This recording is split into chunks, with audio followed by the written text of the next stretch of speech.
Hello and welcome to Into the Woods with Holly Worton. This podcast has evolved over the 5+ years since it first launched. From now on, I'm going to be talking about deepening your connection with yourself, taking inspired action, and really trusting yourself and your intuition. And also mindset, of course, but mindset of all kinds, not just business mindset. I think.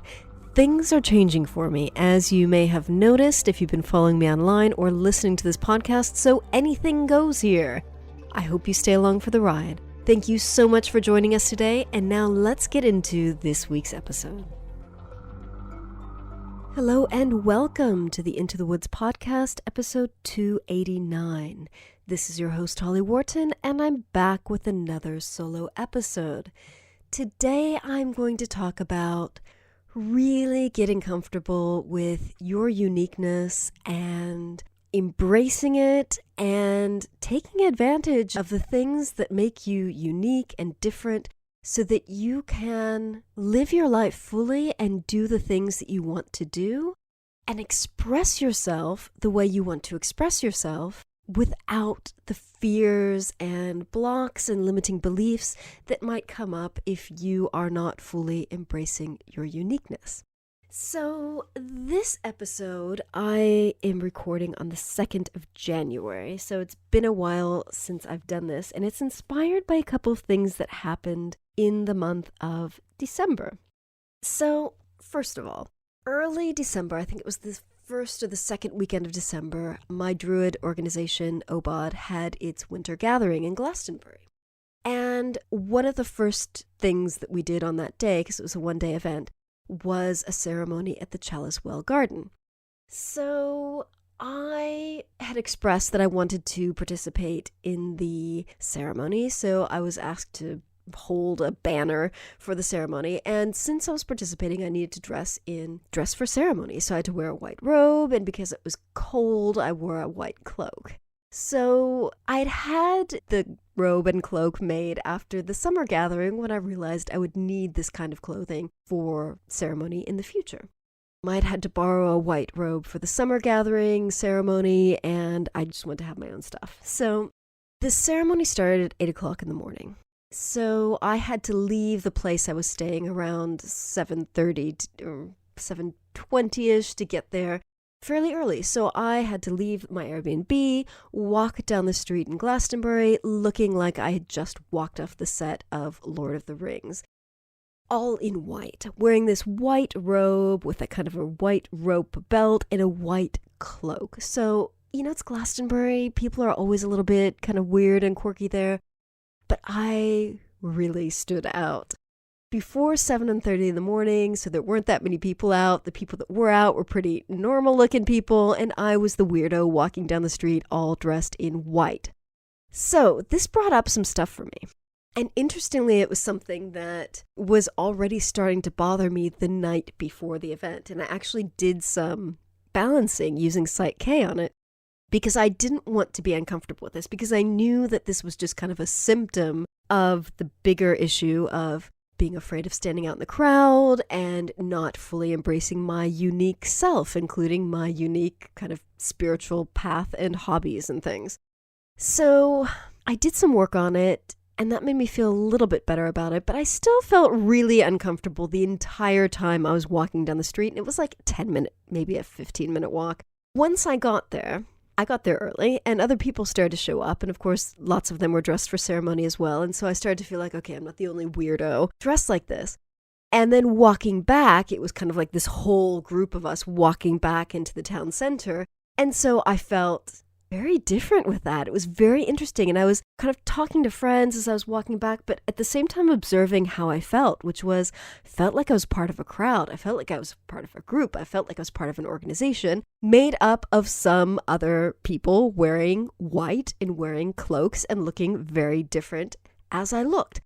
And I noticed how much easier it was for me to be walking down the street with the whole group of kind of oddly dressed people, as opposed to the morning when I had gone there before the ceremony, when I was the only person walking down the street like that.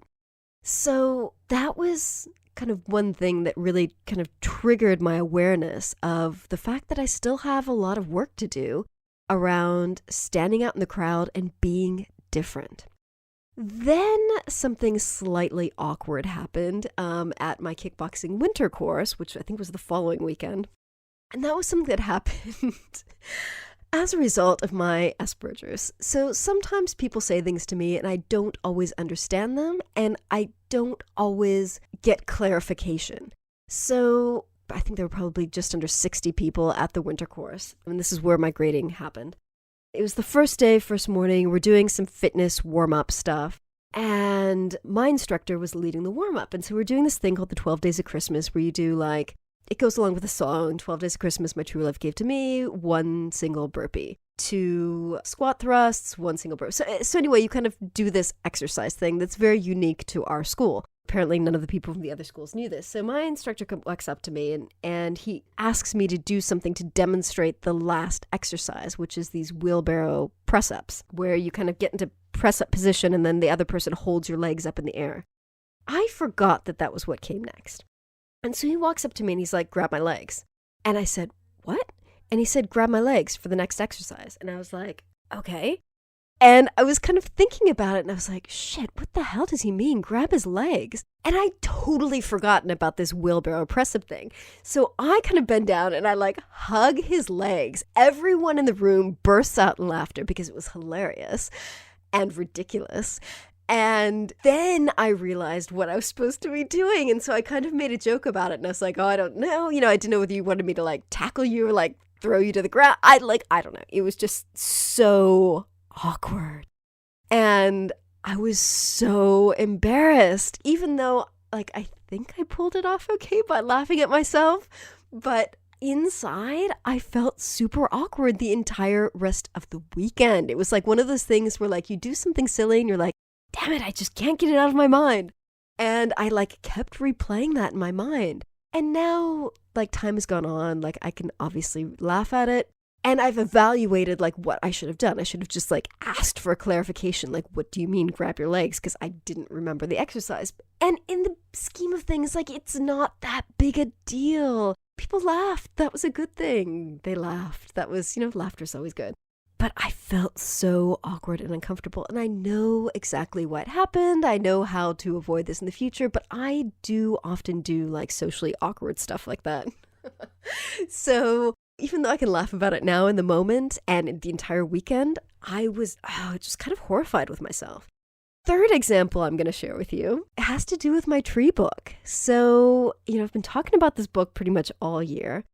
And I talk about it mostly with people within my community, within my friend group, within my kind of circle of people that know me and know the woo-woo stuff about me, like the fact that I am channeling trees for this book. This book is a collection of tree stories that the trees have given me because I talk to trees and they talk back, and they have given me not only the idea for this book, but their stories for each chapter in the book. I can say that to you because you know who I am. Unless you've never heard of me before and randomly arrived at this podcast episode and have no clue. But probably you know who I am and you know I do this weird channeling thing. I had dinner with a friend. It was early December, maybe it was even the end of November, whom I hadn't seen since university. So it had been 20 plus years since I'd seen him. We'd been in touch on and off over the years. We had to catch up on like everything that had happened to us in the last couple of decades. And my tree book came up in conversation. And I felt really uncomfortable because I'd never talked about my channeling with him before because he hasn't talked to me in 20 plus years. And so, I was telling him about this and he was really curious. And, he said, how does this work? Like, so you talk to trees, how do they respond? And I said, well, I hear voices in my head. And the second the words came out of my mouth, I was like, shit, now I sound like the crazy person. And this friend and I had had a mutual friend who had paranoid schizophrenia. And so she was someone who legitimately heard voices in her head as well, but as part of a mental illness. And so I was thinking, shit, I sound like I'm mentally ill. What is he going to think of me? And he responded really well. And like he was open to it and he was curious and he was totally fine with it. I was the one that was weird about it. I was the one who was weird about saying, I talk to trees, I hear their voices in my head, and I'm writing a book about it. And I'm aware of how this is the third thing that's come up for me in the last couple of months or so about me being uncomfortable with my uniqueness, me being uncomfortable with standing out in the crowd, me being uncomfortable with me being different. However, this is the one thing that's holding me back in my life. This is the one thing that's holding me back in my career. My next book that I'm releasing is my tree book. I need to be 100 and 1,000% super comfortable and confident with the concept of this book and with my concept of my channeling and with my channeling skills. And so I can get this book out there and really get it out there in a big way, like the trees have asked me to do. So if I don't get comfortable with this, and if I don't get confident with this, this is going to be a book that people don't read because they won't have heard about it. And I've hired a book launch coach to help me, get this to number one in Amazon. I'm also going to hire a book PR person to help me get this out. I really want to get this book out there in a big way because I've been tasked with this job by the trees and they want their stories to get out there, and I need to do it the project justice, and I need to get it out there in a big way. So I need to get over myself in order to do that. And I'm telling you the story because the story is not just about me. This is about everyone who has ever had a dream, who's ever had a project, who's ever had a thing that they want to do, a thing they want to get out in the world, a thing that they want to express about themselves, and they've held back because they're afraid. So this episode is about why it's so important to feel comfortable with your uniqueness, the ways that being uncomfortable with your differences can affect your life, and how to get comfortable with being different. So to me, this is about expressing yourself, fully expressing yourself and expressing your differences in the world. So a couple of episodes ago, the last episode of last year, episode 284, the one I did with Esther Lemons, we talked about how to express yourself and how to express your kind of life purpose in the world. So this is very much a part of that. Now, I did an episode with a guest, Sandra Pilarczyk, a while ago. It was episode 131. I think that was like a couple of years ago, if not more. Ooh, that was in January of 2016, so almost 2 years ago. And that's episode 131, about how to stand out in the crowd and be visible. So that's another reference you can listen to when you want to learn more about this. But there are so many ways in which our fears and discomfort with our uniqueness and our differences can lead to us playing small, being afraid to stand out in the crowd, being afraid to be visible. And this is such a massive topic for me. Like, you've heard me talk about this before. You've heard me say that I've done a ton of work about this before. And clearly this is something that I am here to teach. This is clearly something that I'm here to help other people with. I wrote a book called Business Visibility because this is such an important part of the work that I do with myself and with other people. And it's something that I have come a long way with. I am so much more comfortable now than I used to be.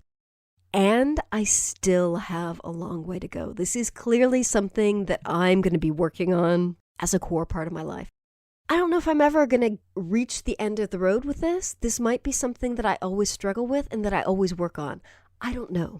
But I'm talking about it because I think it's really, really important to work on. So I just came up with some journal prompts for the Patreon community that I will be posting in there once I, get this set up and once this episode goes live. And I worked on those journal prompts myself before I kind of set them up for the Patreon group. So I have some questions that I think can help you get clear on how to work through this. So I think it starts out by getting clear on what are your uniquenesses? What are your differences? How are you different from other people? Like, what are the ways in which you might stand out in a crowd, whether it's walking down the street dressed in a white cloak or other stuff like channeling or having a neurological difference in your brain that makes you do weird, awkward stuff in social environments. Make a list of everything that you can think of that makes you unique, both things that you're proud of and things that you may not be proud of and things that might be a challenge for you. And then really get clear on how you feel about your uniquenesses. So for me, it's all this stuff. It triggers a feeling of being really self-conscious. Triggers my fears of people laughing at me, of feeling silly, feeling like a weirdo, feeling like there's something wrong with me, triggers fears of rejection, fears of ridicule, fears of being laughed at, fears of being seen as strange or weird outside of my safe little circle of people who are aware of my woo-ness. So get clear on how you feel and what fears are dredged up when you think about your uniqueness. And I think it's really important to dig this crap up and get clear on it. And then get clear on what these feelings and these fears prevent you from doing. So I'm aware of how this might mess up my book launch. Like, this book has been the hardest book that I've ever worked on. First, because the channeling was really challenging. Had a lot of kind of fears and issues with self-confidence around my ability to channel this book. I've done all the channeling. Now I'm just kind of writing the book around the stories and being aware of the fact that I need to get over my shit before I launch this thing out into the world. So get clear on what these feelings and fears about your uniqueness and your differences prevent you from doing or prevent you from doing well.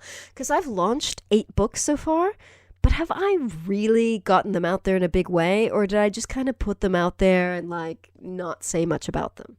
What things are you kind of either half-assed doing or not even doing at all because of your fears around standing out in the crowd and being visible? Then you need to flip this on its head. How would you rather feel about your uniqueness? How would you rather feel about your differences? I would rather feel super comfortable and confident in talking about my tree book in a big way and getting it out there in a big way and talking more about stuff like my druid stuff. So again, I feel super comfortable and confident talking to you about that druid stuff and my woo stuff, but not so much outside, like to other people who may be new to this stuff. And the people in my world are super respectful and curious, and I would love to be able to talk more about this stuff. So I'd like to feel more comfortable, more confident, and I would like to have more of a sense of humor and more easily kind of be able to laugh at myself. So like with the kickboxing example, I laughed at myself, but then I felt like shit the entire weekend.